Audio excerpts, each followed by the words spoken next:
కాంగ్రెస్ పార్టీకి బీఆర్ఎస్కు BJP phobia పట్టుకుంది అంటున్నారు కిషన్ రెడ్డి.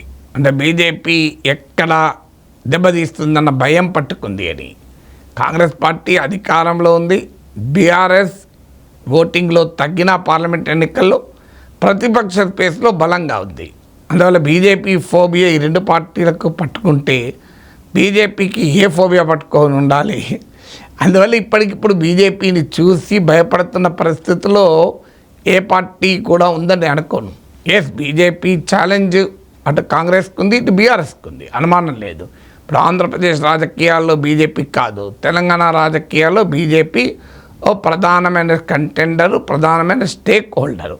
ఎందుకంటే బీజేపీ ఓటింగ్ రాష్ట్రంలో కంటిన్యూస్గా పెరుగుతుంది. అది మన గణాంకాలే సాక్ష్యం. 2018లో 7% ఓటింగ్ వచ్చింది అసెంబ్లీ ఎలక్షన్స్లో. 2023 అసెంబ్లీ ఎలక్షన్లో అది 14% అయింది. అంటే ఓటింగ్ రెట్టింపు అయింది. అలాగే లోక్సభ ఎలక్షన్స్లో 2019లో 21% వచ్చింది. 2024 లోక్సభ ఎలక్షన్లో 35% వచ్చింది. అందువల్ల మళ్ళొక 60% దాకా పెరిగింది, 2/3 పెరిగింది. అందువల్ల ఏ రకంగా చూసినా డెఫినెట్గా 21% నుంచి మీకు 35% అంటే నియర్లీ 50% దాకా పెరిగింది. మోర్ దెన్ 50%, 60% దాకా పెరిగింది. సో అందువల్ల బీజేపీ ఓటింగ్ పెరుగుతున్న మాట నిజం. బీజేపీ ఓటింగ్ తమిళనాడులో కూడా పెరుగుతుంది, కేరళలో కూడా పెరుగుతుంది. కానీ అక్కడ సీట్లు వచ్చేటువంటి వాతావరణం లేదు. తెలంగాణలో కూడా బీజేపీకి ఇప్పటి వరకు పెరుగుతున్న ఓటింగ్ కాస్త అధికారం వచ్చేటువంటి పరిస్థితి దాకా లేదు. అందులో కూడా బీజేపీకి అసెంబ్లీ ఎన్నికల్లో ఓటింగ్ తక్కువ ఉంటుంది, పార్లమెంట్ ఎన్నికల్లో ఓటింగ్ ఎక్కువ ఉంటుంది. ఇది నేననే కాదు, బీజేపీ ఎంపీ ధర్మపురి అరవింద్ కూడా ఒకసారి చాలా ఆవేదన వ్యక్తం చేశాడు. మా పార్టీ పరిస్థితి ఏంటి, 2023లో 8 సీట్లు, 2018లో ఒకటే ఒక్క సీటు, సో 2014లో 5 సీట్లు. అంటే తెలంగాణ వచ్చాక 3 ఎన్నికలు కలుపుకుంటే 5+1+8 14 సీట్స్. మధ్యలో ఉప ఎన్నికల్లో 2 గెలిచినారు, అది కలుపుకున్నాక కూడా 16 సీట్లే. మరి ఏమైంది, 119 సీట్లకు ఎన్నికలు 3 సార్లు జరిగింది. అంటే 357 సీట్లకు ఎన్నికలు జరిగితే బీజేపీకి వచ్చిందల్లా 14 సీట్లు మాత్రమే. So 14 out of 357. సో ఇది సహజంగానే బీజేపీ శ్రేణులలో ఇబ్బందిగా మారింది.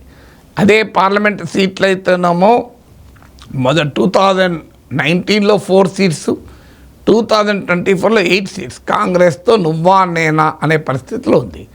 మరి లోక్సభ ఎన్నికల్లో ఇంత మంచి ఓటింగ్ వచ్చి అసెంబ్లీ ఎన్నికల చివరికి ఎందుకు ప్రజలు బీజేపీ నిరాకరిస్తున్నారన్న ప్రశ్న అరవింద్ లాంటి పార్టీ లాయలిస్టులకు కూడా చాలా తీవ్రంగా కలిచివేస్తుంది.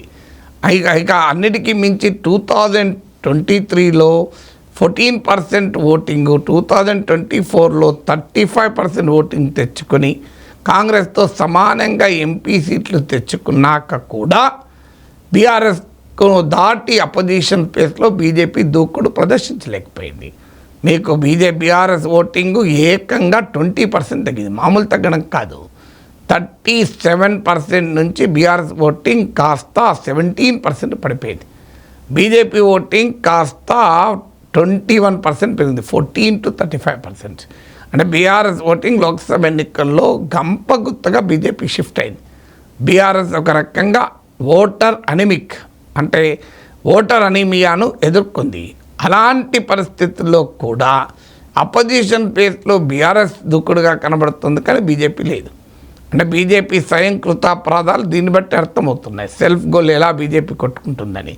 తెలంగాణలో పెరుగుతున్న ఓటింగు, పెరుగుతున్న సీట్లు ఎన్నికల్లో ఒక బలమైన పొలిటికల్ నరేటివ్ క్రియేట్ చేయలేకపోతుంది.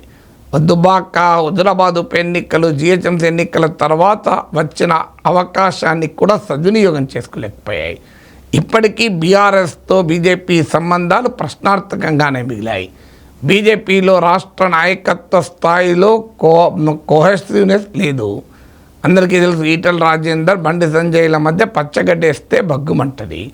బండి సంజయ్ని పట్టుకొని బివేర్, కాచుకో, అని హెచ్చరించిన తీరు మనకు తెలుసు. సోషల్ మీడియాలో బీజేపీ గ్రూపుల మధ్య జరిగే సోషల్ వార్ మనకు తెలుసు. అంటే ఇద్దరు నాయకులు ఉంటే 4 గ్రూపులు ఉంటాయన్నది నానుడి. కొత్తగా బీజేపీలోకి వేరే నాయకులు పెద్ద ఎత్తున క్యూ కట్టింది కూడా లేదు. కొంత బీఆర్ఎస్ మాజీ ఎమ్మెల్యే బాలరాజు మధ్య చేరొచ్చు, కానీ పెద్ద ఎత్తున బీఆర్ఎస్ ఖాళీ అయిపోయి బీజేపీకి వైపుగా వెళ్తున్న సీన్ కూడా లేదు. వాస్తవంగా హైదరాబాద్లో జూబ్లీహిల్స్ బై ఎలక్షన్ ఉంది. హైదరాబాద్లో ఈవెన్ ఖైరతాబాద్ బై ఎలక్షన్ అయినా రావచ్చు, మొత్తం ఉప ఎన్నికలు రాకపోయినా అన్న అనుమానం ఉంది. జిహెచ్ఎంసీ ఎన్నికలు కూడా ఉన్నాయి. కానీ బీజేపీకి కాస్తో కూస్తో బలం ఉంది కూడా హైదరాబాద్లో. ఎందుకంటే సికింద్రాబాద్, మల్కాజ్గిరి, చేవెళ్ళ 3 లోక్సభ సెగ్మెంట్లను సిటీ ప్రాంతంలో బీజేపీ గెలుచుకుంది. హైదరాబాద్ సిట్టింగ్ ఎంపీ సీట్లో కూడా ఓవైసీకి ప్రధాన ప్రత్యర్థి. అయినా కూడా బీఆర్ఎస్ను సిటీలో బీజేపీ ఓవర్టేక్ చేయలేకపోతుంది. ఈవెన్ సిటీ పొలిటికల్ నరేటివ్లో కూడా బీఆర్ఎస్ బలంగా ఉంది. అందువల్ల బీజేపీని చూసి బీఆర్ఎస్ కాంగ్రెస్లు ఇప్పుడు భయపడే పరిస్థితి అయితే లేదు.